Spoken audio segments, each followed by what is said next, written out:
Welcome to Creepy Whispers. I'm Jack Thompson, and here we'll explore stories that will send chills down your spine. Get ready to dive into the unknown, where each whisper hides a secret. My God, how can I explain what happened that day in Chernobyl? I'm still trying to understand it.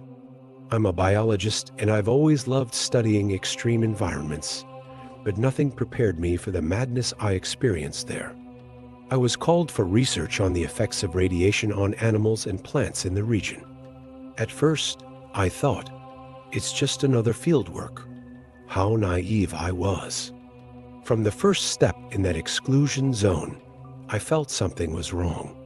It wasn't just the sinister silence or nature swallowing abandoned buildings. It was as if the whole place had a strange energy, something I had never felt before. We set up tents near Reactor 4, the one that exploded in '86 and caused the disaster. On the first day, we were busy collecting samples and taking measurements. Everything seemed fine, or at least I thought it was. Then, when night fell, I started hearing bizarre noises. It was like a muffled sound of machines working, At first, I thought, it must be the camp generator. But when I left the tent to see what it was, I realized the sound was coming from the reactor ruins. I stood there, staring at that giant abandoned structure. That's when I heard it. Voices. Far away, but audible. I couldn't sleep that night. I kept tossing and turning in the tent, wondering if I had gone crazy. In the morning, I gathered the courage to ask the others if they had heard anything strange. Everyone denied it, looking at me like I was crazy. I decided to keep quiet and focus on work. But I confess I spent the whole day distracted, looking over my shoulder, expecting to hear those voices again. As the sun was setting, I felt a chill in my stomach. And it wasn't for nothing. As soon as it got dark, the noises returned. This time, louder, clearer. I left the tent trembling and saw a scene I'll never forget. There were shadows moving near the reactor. They weren't animals, man. They looked like people. Dark figures walking back and forth, as if they were on patrol. I rubbed my eyes, thinking I was hallucinating. But the shadows were still there. I ran to wake up my colleagues, but when I returned, there was nothing. Just the silent reactor and the darkness of the night. The others thought I was crazy, said I was too stressed with work. But I knew what I had seen. In the following days, I tried to convince myself it was just fatigue, that my mind was playing tricks on me. But every night, the same thing happened. The machine sounds, the voices, the shadows. And it kept getting more intense. It was as if the past was leaking into the present, As if the ghosts of those workers were still trapped there, repeating their routines endlessly. One night, I couldn't take it anymore. I grabbed my flashlight and went to the reactor alone. I know it was a stupid idea, but I needed to understand what was going on. The closer I got, the louder the sounds became. My heart was almost jumping out of my chest. When I got near the entrance, I saw a faint light coming from inside. Man, my legs went weak. I knew that place had been abandoned for decades. There couldn't be any light in there. Even so, I gathered courage and took a few more steps. That's when I heard a voice right next to my ear, as if someone was talking directly to me. Return to your post, comrade. The reactor needs us. I froze on the spot. My whole body trembling, I could barely breathe. I turned around in a jump, expecting to see someone, but there was no one there. Just the cold night wind and the heavy silence of the exclusion zone. But the feeling that someone was there, right beside me, wouldn't go away. It was as if I could feel their presence, These ghost workers, trapped in an eternal routine. I don't know how, but I managed to get back to the camp. I spent the night awake, in a cold sweat, thinking about what had happened. In the morning, I told everything to the team. I thought they would laugh at me again, but this time it was different. I saw in their eyes that something had changed. One of the guys, Igor, confessed that he had also heard strange things, but was afraid to speak up. Anna said she had seen shadows moving near the reactor one night, but thought it was just imagination. Suddenly, it wasn't just me. Something very strange was happening there, and we needed to find out what it was. We decided to investigate together. That night, we all stayed awake waiting. And man, it was surreal. Around AM, it started. First, that machinery sound. Then, the voices. And then, the shadows. But this time, it was as if the entire reactor had come to life. We saw lights flashing inside, figures moving, as if the place had gone back in time to before the disaster. Igor suggested we enter the reactor to see up close.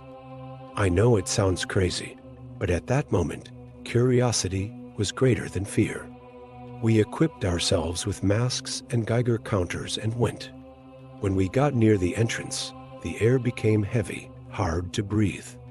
Our flashlights started to fail. And then, out of nowhere, we heard an alarm. The same alarm that must have sounded on the day of the accident. My God, I've never felt such terror in my life. It was as if we had been sucked into the past, reliving the terrible moment again. We were paralyzed, not knowing what to do. The alarm was getting louder, lights were flashing frantically, and the feeling of panic was suffocating. Suddenly, I saw a guy in uniform running towards us. I swear you could see through him, as if he was made of smoke. He passed right through us, shouting something in Russian that I didn't understand. That's when I realized we were in the middle of a scene from the past. I can't explain how, but it was as if two realities had merged. We saw the reactor as it is today, all destroyed, but at the same time, we saw it functioning, with people running everywhere. It was total madness. Anna started crying. Igor was white as a sheet. Me? I don't even know how to describe how I felt. It was fear, fascination, and confusion, all at once. We wanted to run, but we also wanted to understand what was happening. That's when I noticed my Geiger counter was going crazy, beeping non-stop. Something told me we shouldn't stay there for another second. We ran out of there as if the devil was chasing us. As we moved away, the sounds and visions were left behind, but the feeling of terror remained. We returned to the camp breathless, unable to speak properly. We stayed awake the rest of the night, trying to process what had happened. No one could explain it. It was as if we had witnessed an echo of the past, a memory so strong that it was etched into the place itself. The next day, we decided it was time to leave. The research we came to do no longer mattered. As we packed our things, I couldn't stop thinking about what we had seen. Were they really ghosts? Or had the radiation created some kind of time portal? Or maybe it was all a collective hallucination caused by radiation exposure. There was no answer that made sense. When we finally left the exclusion zone, I felt an enormous relief, but also an inexplicable sadness. It's been a few months since we returned from Chernobyl, and the situation has become even more complicated. With the war between Russia and Ukraine, that region has become a conflict zone. I keep thinking if those ghosts we saw are still there, trapped between the explosions of the past and the present. Sometimes I wake up in the middle of the night thinking I'm hearing that alarm again. The team completely fell apart. Anna fled to Poland, couldn't stand being near the border. Igor, who is Russian, is stuck in the middle of this political conflict, unable to return home. Me? I'm here, writing this on an internet forum, because I need to share it with someone. I need to know if more people have experienced something similar, if there's anyone else worried about what might happen in that place if the war reaches there. I tried to research what's happening in Chernobyl now, but the information is confusing. They say Russian troops occupied the area for a while. I wonder if they saw or felt anything like what we experienced.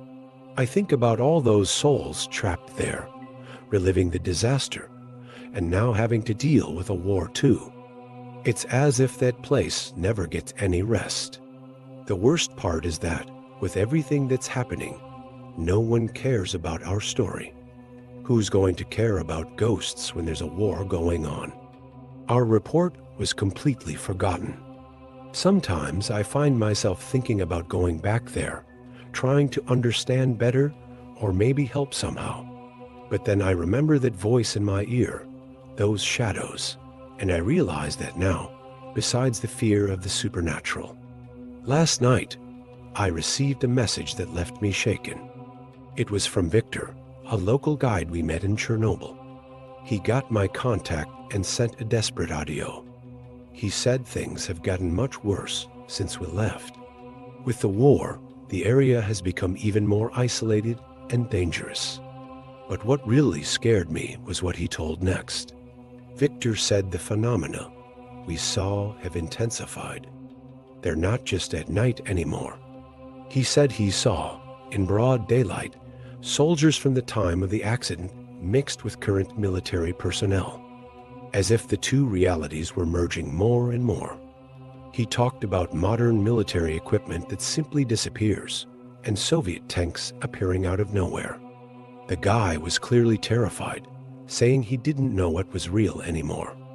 I spent the whole night thinking about it. Could the energy of the war, all this conflict, be somehow fueling whatever is happening there? And what if this portal, or whatever it is, starts to spread beyond the exclusion zone?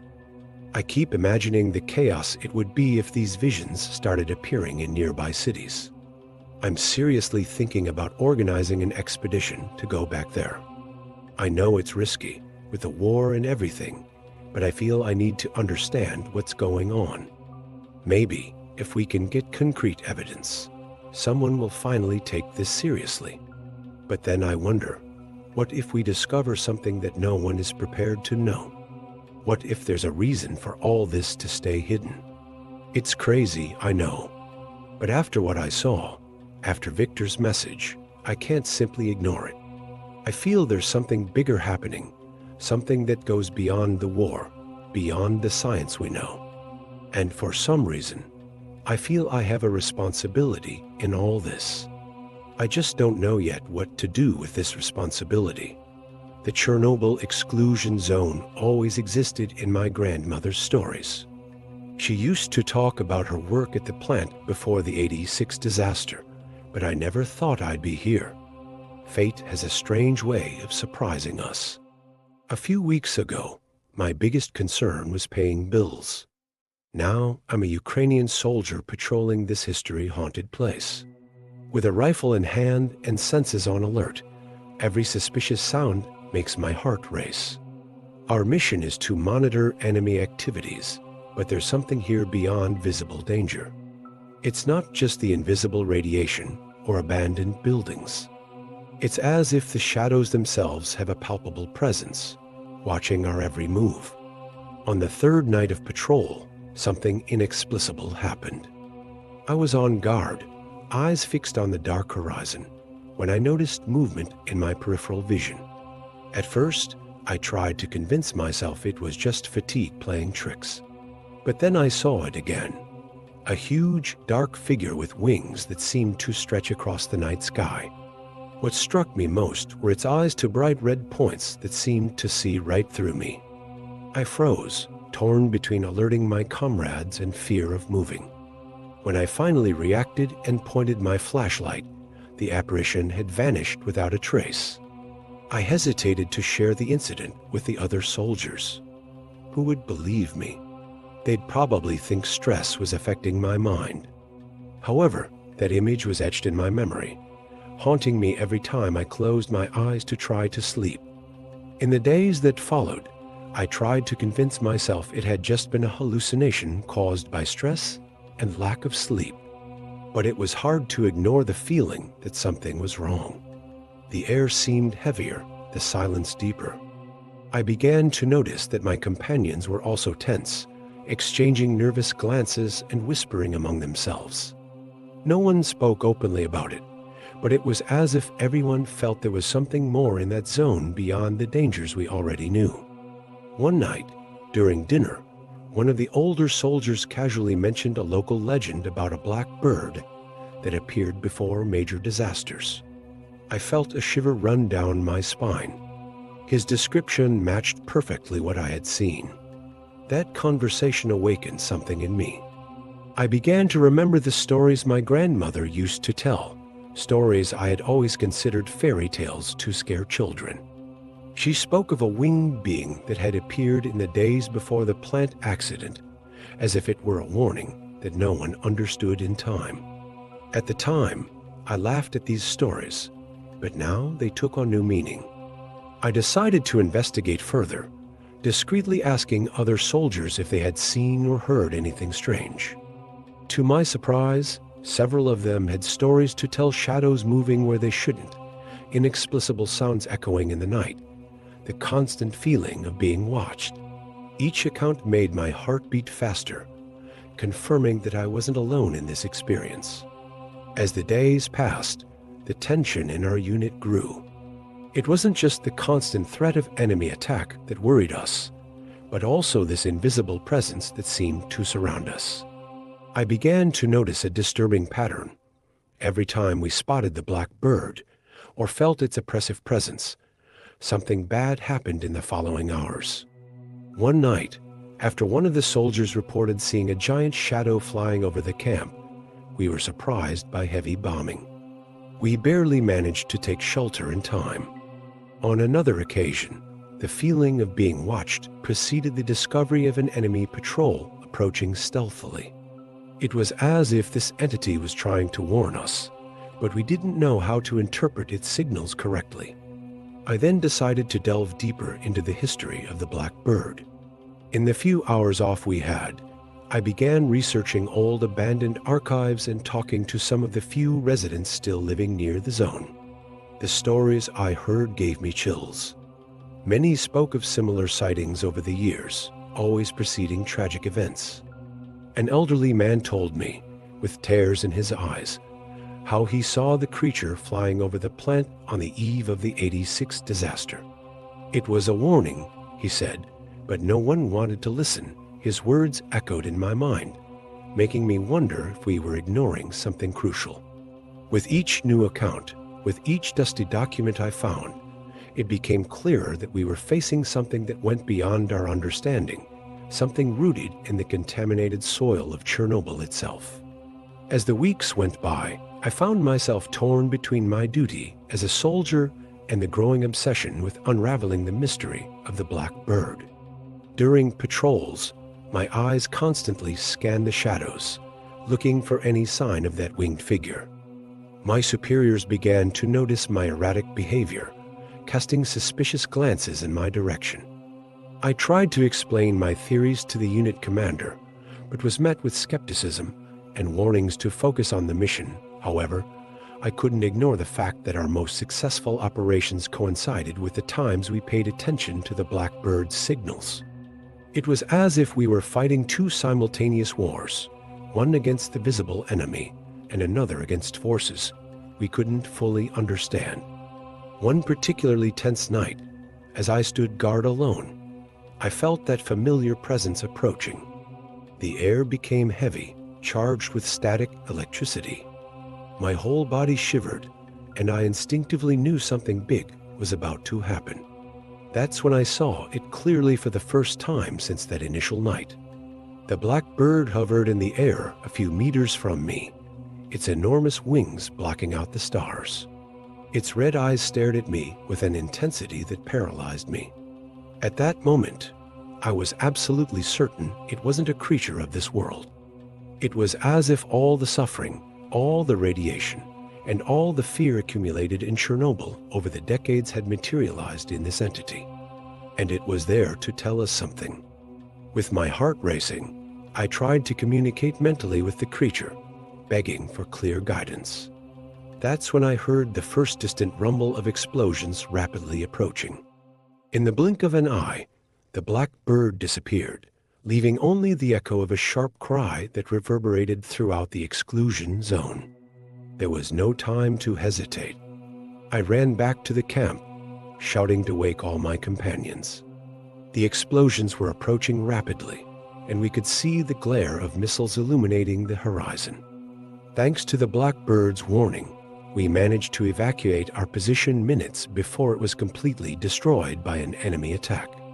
As we ran to an improvised shelter, I saw in the eyes of my fellow soldiers a mixture of fear and understanding. Finally, they understood what I had been trying to explain for weeks. In the hours that followed, as the sky was torn by explosions and the ground shook beneath our feet, I shared everything I had discovered about the black bird. To my surprise, instead of mockery, I found attentive ears in similar stories. One by one, my companions began to report their own encounters and premonitions, pieces of a puzzle that finally fit together. The commander, who had been skeptical before, now listened to us with a grave expression. He admitted that he too had seen something inexplicable days before, but was afraid of seeming crazy if he mentioned it. There, in that improvised shelter, surrounded by the chaos of war and the mystery of Chernobyl, we formed a kind of silent pact. We decided that, from then on, we would pay attention to the signs of the black bird, using this inexplicable connection with the forces of the zone to keep ourselves alive and fulfill our mission. The days that followed were a surreal mixture of conventional combat and a kind of cosmic dance with the inexplicable. We learned to interpret subtle signs, a sudden silence in the forest, a change in wind direction, or that feeling of heaviness in the air that preceded the black bird's appearances. Each member of the unit developed a different sensitivity. Some could feel the creature's presence, others had premonitory dreams. I particularly began to notice patterns in cloud formations that seemed to indicate the direction of imminent danger. It was as if the exclusion zone itself was communicating with us through this mysterious entity, guiding us through a minefield of visible and invisible threats. Our effectiveness in the field increased dramatically. We could predict ambushes, avoid high radiation areas that weren't on the maps, and even locate abandoned supply depots that saved us in critical moments. Superiors began to notice our unlikely success, but we knew we couldn't reveal the true nature of our tactics, who would believe we were being guided by a legendary creature born of nuclear tragedy. However, this advantage came at a price. The more attuned we became to the black bird and the mysteries of Chernobyl, the more disconnected we felt from the outside world. It was as if we were slowly being absorbed by the very essence of the zone, becoming part of something much larger and older than the war we were fighting. The culmination of our journey came on a full moon night, when the black bird appeared to the entire unit simultaneously. Its form was more defined than ever, emanating an aura of ancestral wisdom and primordial power. At that moment, each of us felt a deep connection not only with the creature, but with the very essence of Chernobyl. We understood that the black bird wasn't a simple omen, but a guardian, born from the convergence of human tragedy and natural forces beyond our comprehension. Just as it protected us, we were now part of its eternal mission to watch over this unique place. When the vision dissipated, we found ourselves changed forever. The war continues, relentless and devastating, but our experience in the exclusion zone has transformed us in ways that even the conflict cannot erase. Our unit remains here, fighting not only for Ukraine, but also to protect the secrets and power of this extraordinary place. Even in the darkest moments of the conflict, I feel the presence of the black bird. It's a constant reminder that there are truths in this world that defy explanation, but that shape our destiny in profound and unexpected ways. And as long as we're here, will continue to be the guardians of this mystery, balancing between two worlds, the war ravaging our country and the inexplicable that permeates Chernobyl. Exploring Pripyat had always been a dream, but reality proved far different than we imagined. As Kiev residents, Dmytro, Alina, and I secured special permission to visit the exclusion zone as part of an environmental research team. The war in Ukraine had complicated everything, but our team was allowed to assess recent impacts. We arrived on a cold autumn day, the gray sky seeming to weigh upon us. The silence was oppressive, broken only by the muffled sound of our van crossing deserted streets. Our guide, Sergei, a middle-aged man with tired eyes, warned us to stay together. "The situation is tense," he murmured. "We need to be quick and careful." As we walked, I noticed Alina nervously fiddling with a small radio. She was a communications technician and insisted on bringing the equipment to check interference levels in the area. Suddenly, the radio began emitting a strange static. Alina frowned, adjusting the controls. "This is strange," she whispered. "I'm picking up a signal that shouldn't be here." We approached, curious and a bit apprehensive. Through the static, we heard a broken voice. "Help. We're..." The plant, we exchanged confused glances. Sergei, visibly disturbed, hurried us on. "Let's go. We shouldn't stay still for too long." But that voice on the radio, T seemed so real, so desperate. It was as if the past was trying to communicate with us, and we couldn't simply ignore it. We moved forward, but that mysterious transmission wouldn't leave my mind. Alina kept adjusting the radio as we walked, trying to catch more of that strange signal. The abandoned school building loomed before us, its empty windows staring at us like lifeless orbits. Sergei guided us inside, explaining that we would take our first measurements there. The interior was a frozen testimony to the day of the disaster. Dusty desks, abandoned books, and a silence that seemed to swallow even our thoughts. As Dmytro prepared the measuring equipment, Alina's radio came to life again. This time, the voice was clearer. "Please, someone listen. We're trapped in the school basement." The alarm sounded, but we can't get out. I felt a shiver run down my spine. The voice seemed to come from 1986, but how was that possible? Sergei, noticing our agitation, asked what was happening. When we explained, his face paled. This is not possible," he muttered, but there was a tremor in his voice that betrayed his own uncertainty. He suggested we continue our work, but I noticed he was shaken too. I began to notice unsettling details. A book open on a table that seemed recently handled, chalk marks on the blackboard that shouldn't be so clear after so many years. As we moved through the school corridor, the feeling of discomfort only increased. The air seemed denser, almost palpable, and I could swear I heard distant whispers echoing off the peeling walls. Dmytro, always the most skeptical among us, tried to stay calm, but I noticed his hands trembling slightly as he adjusted the measuring instruments. Suddenly, Alina stopped abruptly. "Did you hear that?" she asked, her voice barely above a whisper. We all stood still, straining our ears. And then we heard it. Footsteps. Clear, distinct footsteps coming from the floor above. Sergei paled even more. "This is impossible," he murmured. "No one else should be here." Alina's radio crackled again, the voice now more urgent. "They're coming. The soldiers are evacuating the city. We can't get out. The radiation. Please, someone help us." The message was interspersed with static, but the desperation was palpable. Alina looked at us, her eyes wide with fear and confusion. This doesn't make sense. How can we be hearing this now?"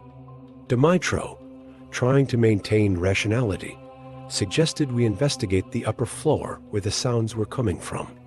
Sergei hesitated, clearly conflicted between his duty as a guide and his own growing fear. Finally, he reluctantly nodded. "Let's go, but stay together and be alert," he warned. We climbed the stairs with our hearts in our throats, each step creaking under our feet, echoing through the empty corridors.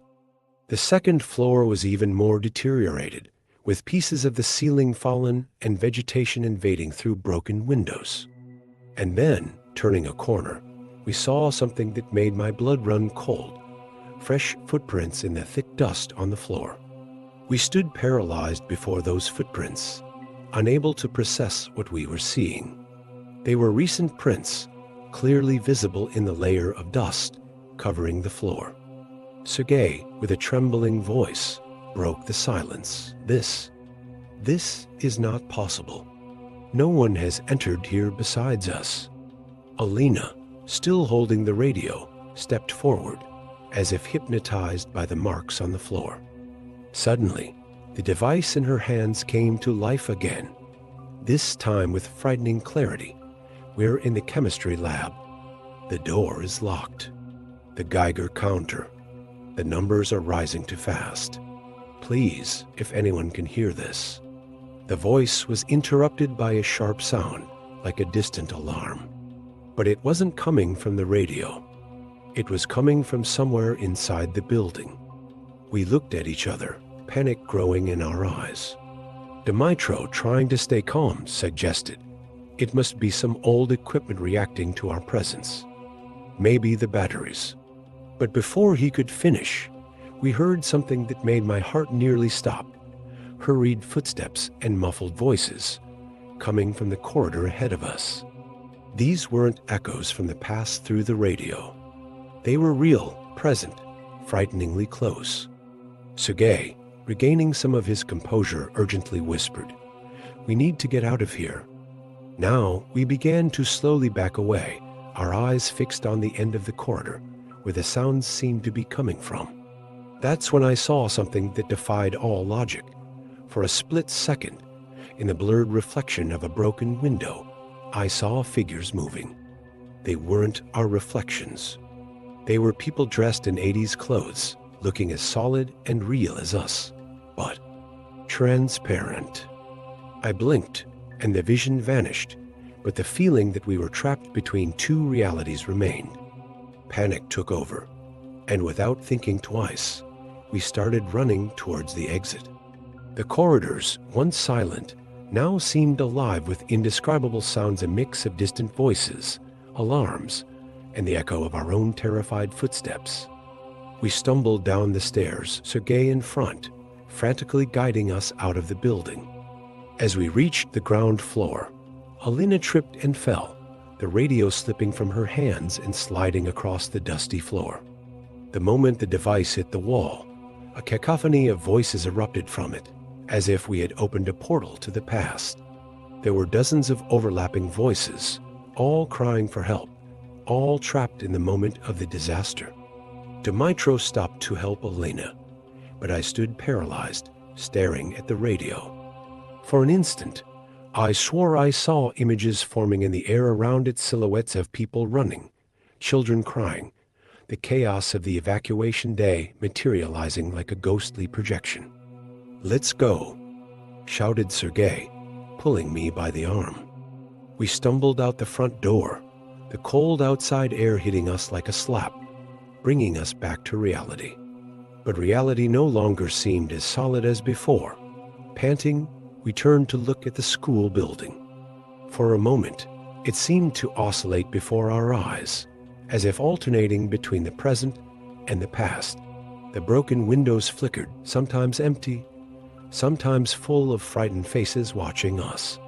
Sergei, with a trembling voice, murmured, "In all my years as a guide, I've never seen anything like this." Alina hugged the radio to her chest, now silent, as if fearing it might come to life again at any moment. We stood there, trying to process what we had experienced. The city around us seemed different now, as if it had awakened from a long sleep. The wind whispered among the abandoned buildings, carrying echoes of long silenced voices.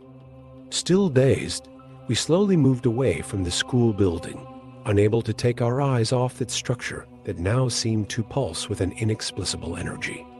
Dmytro, always the most rational, tried to find a logical explanation. It must be some kind of atmospheric phenomenon, maybe the radiation affecting our equipment and our perception. But his words sounded hollow in the face of what we had experienced. Alina, still clutching the radio, murmured, "They need help. They're still there somehow." Sergei shook his head, his expression a mixture of fear and resignation. "There's nothing we can do for them now. This is beyond our understanding." We decided to continue our mission, but each step through the abandoned city now seemed laden with new meaning. The empty buildings, the deserted streets, everything seemed to observe our passage with a silent consciousness. Alina's radio remained silent, but occasionally we caught strange sounds, distant laughter of children, the noise of a car that wasn't there, fragments of conversations lost in time. When we reached the central square, with the iconic rusted Ferris wheel rising against the gray sky, we had our last inexplicable experience of that day. For a brief moment, the square seemed to come to life before our eyes. I clearly saw people walking, children playing, the Ferris wheel spinning cheerfully. It was as if we had been transported to an ordinary day in Pripyat before the disaster. The vision lasted only a few seconds, but it was enough to leave us deeply shaken. When the illusion dissipated, we stood there in silence, each lost in our own thoughts. Sergei was the first to speak. "I think it's time to go. We've seen enough." No one disagreed on the way back. As the van crossed the gates of the exclusion zone, I looked back one last time. Pripyat rose on the horizon, a ghost town that, for a few hours, had become terribly alive for us. Alina's radio emitted one last crackle before falling completely silent. That night, back in Kiev, none of us could sleep properly. We stayed awake, going over the day's events, trying to make sense of what we had experienced. Had we really witnessed an echo of the past? Or was it just our imagination, fueled by the weight of that place's history? To this day, I have no answers. Sometimes I wake up in the middle of the night with the feeling that I'm still in that abandoned school, hearing the cries for help through the radio. Pripyat, with its secrets and untold stories, continues to haunt my thoughts. And I wonder if, somehow, time really bends in that place, allowing the past and present to meet in a ghostly embrace.